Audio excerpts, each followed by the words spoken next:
आणि त्यात बातम्यांचा वेगवान आढावा। राज्याचे माजी गृहमंत्री अनिल देशमुख ईडीने बजावलेल्या चौथ्या समन्स नंतर देखील सोमवारी चौकशीला गैरहजर राहिले। त्यामुळे अनिल देशमुख नेमके कुठे गायब झालेत असा प्रश्न ईडीला पडलाय। या संदर्भात आता ईडीला सर्वोच्च न्यायालयाकडून आज दिल्या जाणाऱ्या आदेशाची प्रतीक्षा आहे। अनिल देशमुख नेमके कुठे आहेत याची आम्हाला माहिती नाही असं ईडी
हा वाद पुन्हा एकदा निर्माण झालाय। राज्यपाल भगतसिंग कोश्यारी यांच्या हिंगोली, परभणी आणि नांदेडच्या दौऱ्यावर महाविकास आघाडीने आक्षेप घेतलाय।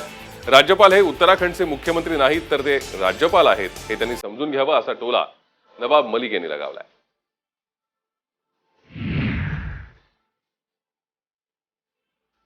भाजप नेत्या चित्रा वाघ यांच्यावर बदनामीकारक वक्तव्य केल्याप्रकरणी बीडमध्ये गुन्हा दाखल करण्यात आलाय। राष्ट्रवादीचे युवक प्रदेशाध्यक्ष महबूब शेख यांच्या फिर्यादीवरून शिरूर कासार पोलीस ठाण्यामध्ये हा गुन्हा दाखल करण्यात आलाय। भाजप नेत्या चित्रा वाघ शिरूर कासार येथे आल्या होत्या। त्यावेळी त्यांनी महबूब शेख यांना बलात्कारी म्हटलं होतं।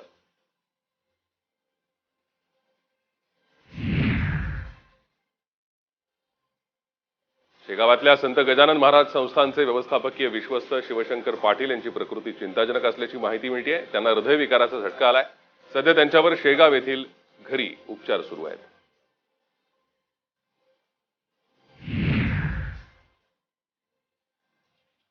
कोरोनाच्या दुसऱ्या लाटेत मुंबई, ठाणे, नागपूर आणि पुणे हॉटस्पॉट होते। पुण्यात तर परिस्थिती पूर्वपदावर यायला बराच काळ लागला होता। अजूनही पुण्यातली परिस्थिती नियंत्रणात नाही। त्यामुळे पुणेकरांनी थोडी कळ सोसायला हवी असं आवाहन विजय वडेट्टीवार यांनी केलंय।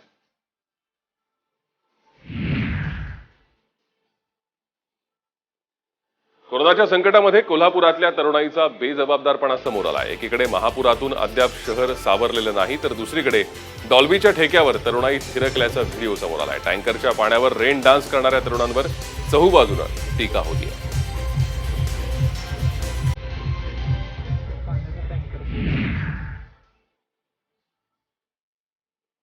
राज्याचे आरोग्यमंत्री राजेश टोपेंना लोकल प्रवासावरील बंदी कायम ठेवल्यावरून प्रश्न विचारण्यात आला। त्यावर बोलताना राजेश टोपे यांनी उत्तर दिलं। लोकल रेल्वे प्रवासाला मुभा देण्याबद्दल मुख्यमंत्र्यांनी नाही म्हटलेलं नाही। त्यांनी हा निर्णय तुर्तास स्थगित केलेला आहे। 2 डोस घेतलेल्यांना लोकल प्रवास करण्यास परवानगी द्यावी किंवा इतर वेगवेगळ्या पद्धतीनं मागणी होतीये। मागण्या होत आहेत पण होणारे परिणाम सुद्धा मुख्यमंत्र्यांनाच बघावे लागतात असंही त्यांनी यावेळी म्हटलंय।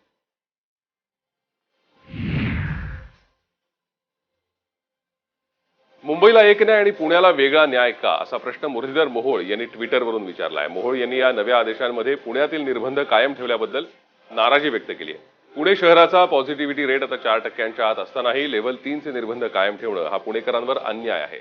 मुंबईला एक न्याय आणि पुण्याला वेगळा न्याय का असा सवाल त्यांनी विचारलाय।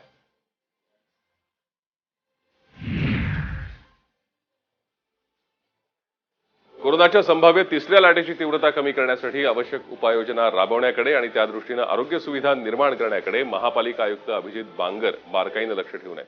या अनुषंगाने त्यांनी आज महानगरपालिकेच्या ऐरोली आणि नेरूळ येथील सार्वजनिक रुग्णालयांना भेट देत पाहणी केली।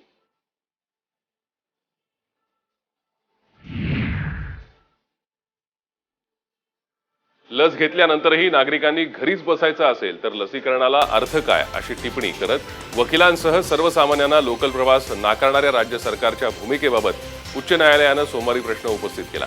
त्यावर गुरुवारी या प्रकरणी भूमिका स्पष्ट करण्यात येईल असं महाधिवक्त्यांनी सांगितलंय। कोकणात आलेल्या महापुराचा तडाखा चिपळूण महाडला सर्वाधिक बसला। रोगराई होण्याची शक्यता लक्षात घेत देहू रोड डॉक्टर्स असोसिएशनच्या टीमनं नागरिकांना मदत पोहोचवली आहे। जवळपासच्या वाड्यांना भेट देऊन कपडे, अन्न तसंच इतर गोष्टींचं वाटप करण्यात आलं। त्याचबरोबर आरोग्य शिबिरांचं आयोजन करण्यात आलं।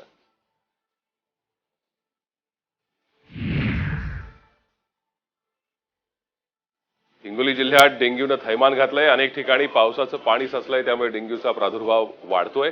हिंगोलीत सर्वाधिक लहान मुलांना डेंग्यूची लागण झाली आहे, त्यामुळे प्रशासनाच्या चिंतेत भर पडली आहे।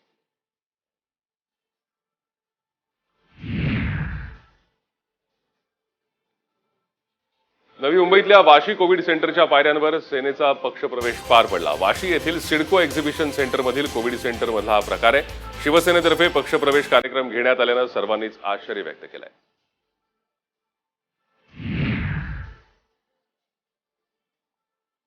पालघर शहरात अधिकृत लसीकरण केंद्र असताना देखील वैद्यकीय अधिकाऱ्यांच्या कार्यालयात लसीकरण सुरू असल्याचा धक्कादायक प्रकार घडलाय। या केंद्रावर 46 जणांना दिवसभरात लस दिल्याच्या नोंदी असून ते कर्मचारी आरोग्य विभागाशी संबंधित असल्याचं सांगितलं जात आहे। मात्र या ठिकाणी खासगी पद्धतीने लसीकरण केले जात असल्याचा आरोप नगरसेवकांनी केलाय।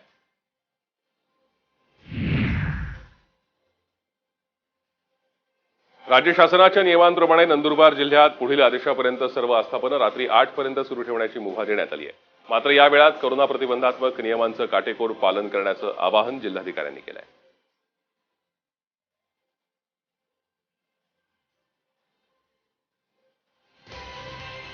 आज शिक्षण विभागानं राज्यातल्या 12वीच्या विद्यार्थ्यांचा निकाल जाहीर केला। ज्यातील 12वीच्या निकालानुसार एकूण 9 विभागांपैकी कोकण विभागाचा निकाल 99.81% म्हणजे सर्वाधिक लागलाय।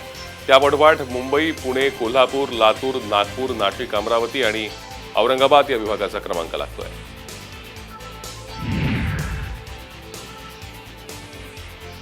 यंदा 12वीचा निकाल 99.63% इतका लागलाय। मंडळाचे अध्यक्ष दिनकर पाटील यांनी निकाल जाहीर केला। यामध्ये 46 विद्यार्थ्यांना 100% गुण मिळाले।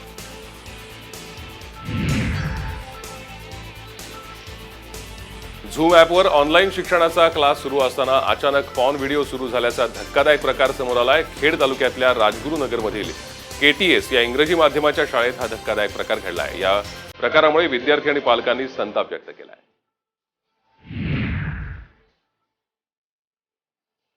सांगलीच्या शिराळा तालुक्यात 6 गावांवर डोंगराच्या भूस्खलनाची टांगती तलवार आहे। दुर्घटना झाल्यावर प्रशासन जागे होणार का असा सवाल नागरिकांनी उपस्थित केलाय। त्यामुळे प्रशासन आणि सत्ताधाऱ्यांनी लक्ष देण्याची गरज व्यक्त होऊ लागली आहे।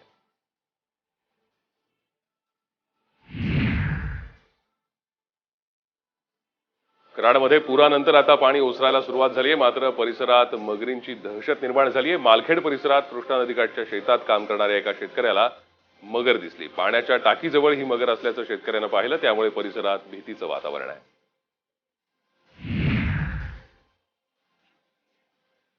कोल्हापूर आणि सांगली जिल्ह्याला जोडणाऱ्या ऐतवडे खुर्द निलेवाडी वारणा नदी पूल धोकादायक झालाय। पुराच्या पाण्यानं पुलावरील कॉन्क्रीट निघून गेलंय, त्यामुळे या पुलावरील चारचाकी वाहनांची वाहतूक बंद ठेवण्यात आली आहे।